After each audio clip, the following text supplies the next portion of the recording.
Hi guys, it's Coach Rick Storley, and here with a video how to identify and stop wasting time following up with bad leads. I'm going to show you how to determine who your best leads are, when to contact them, and then what to say to close them. Again, my name is Rick Storley, and I help home builders and remodelers make more sales with less effort. I developed a 5-step system called Functional Sales. It's a combination of cutting-edge internet marketing technology and today's best sales strategies. So today we'll take a closer look at the third step in my sales system, specifically how to avoid chasing bad leads. This begs the question, how do you avoid wasting time following up with bad leads? There's only so much time in the day.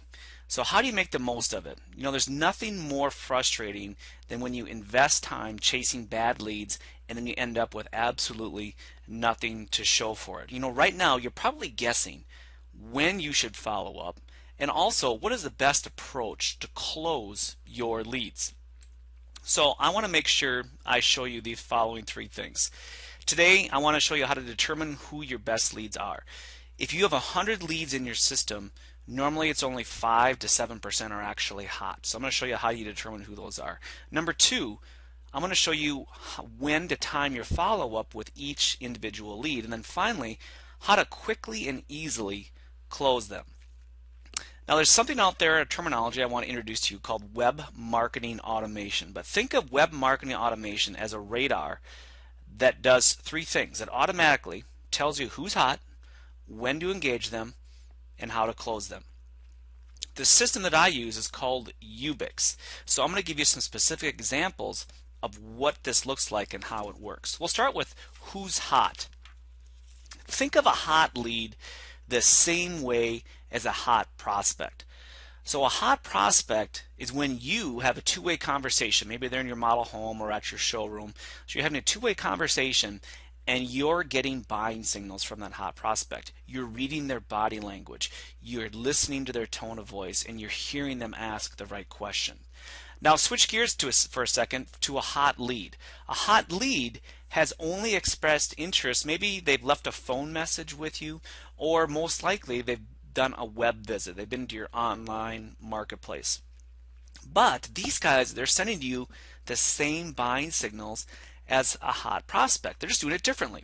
They're visiting your website, they're opening emails, they're engaging with you on social media.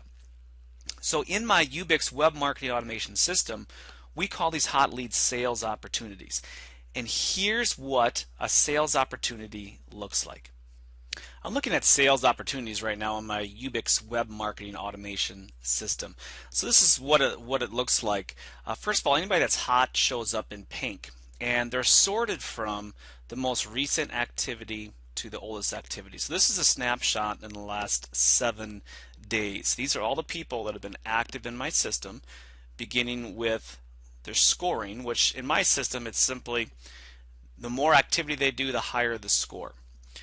Then we have their name, which we'll get into more details in a second. But the main thing here is what we'll look at is when they were most active. If they're active, that's when we want to target our follow-up, which we'll talk about next. Alright, so when should you reach out to these hot leads? So web marketing automation tracks email, your website activity, and social media engagement, and it tells you when they did it. This is what we call customer one-on-one in my web marketing automation system. It's really just the roll-up of everything that we know about the online activities with each individual lead. So this particular lead's name is Leah. And as we can see, she was active as of today. Today is the 16th as I'm recording this video. This then will show me what she was looking at and how long she was looking at it. So what I'm looking for from a how long standpoint is to get an idea now for my follow-up, which will happen next, is where someone spends probably more than 1 minute on your web page, because the average web visitor on your site is probably somewhere between 4 to 7 minutes. So when they spend more than 1 minute on your web page, I can get a pretty good idea of what she's interested in. So right here I see 1 minute and 39 seconds. If I click on this, I'll get a pop-up box. This will show me the web page she was looking at. So I can see she was looking at a location here. Now I can scroll down some more. I see here again she was looking at an available home, it looks like, in that same location. She spent 7 minutes here looking at available homes. So I get an idea now that she's probably looking maybe for a home that's built and trying to find it. And she was also looking at more locations here. So I'm going to focus on location when I get to my follow-up with this particular person. Finally, the question is, what's the best way to close them? The short answer is this: make them an offer they can't refuse. See, each lead has a unique set of hot buttons, so your follow-up should be targeted to a what's in it for me format. What we know is the vast majority of these hot buttons fall into one of three categories: design, location, or pricing. If I can figure out what they're most interested in, I can offer to help them get more information about that hot button and close them to the next step in my sales process. What this means is follow up and give them relevant information, something they're looking for, and give them an opportunity to get more of what they want. Then they will walk into your sales funnel. Let's check it out. When I'm ready to reach out and follow up with this person, again, I understand that location is really what she's interested in.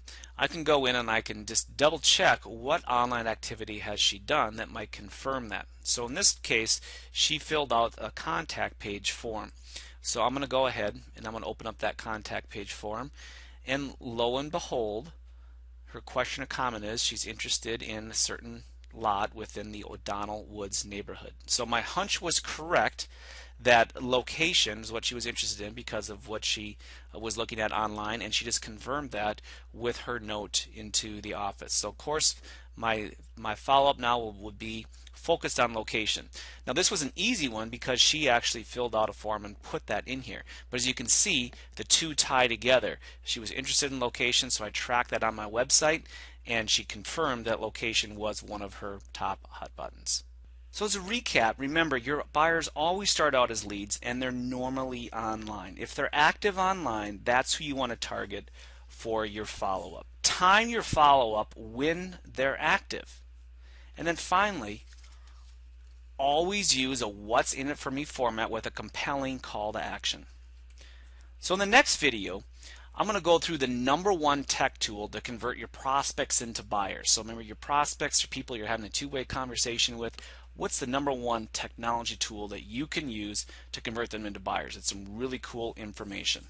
Until then, if you have questions or would like to see a demo of my functional sales system using web marketing automation, just call or email me at the contact information below, or you can simply click on the button to schedule a date and time for me to call you. Happy selling.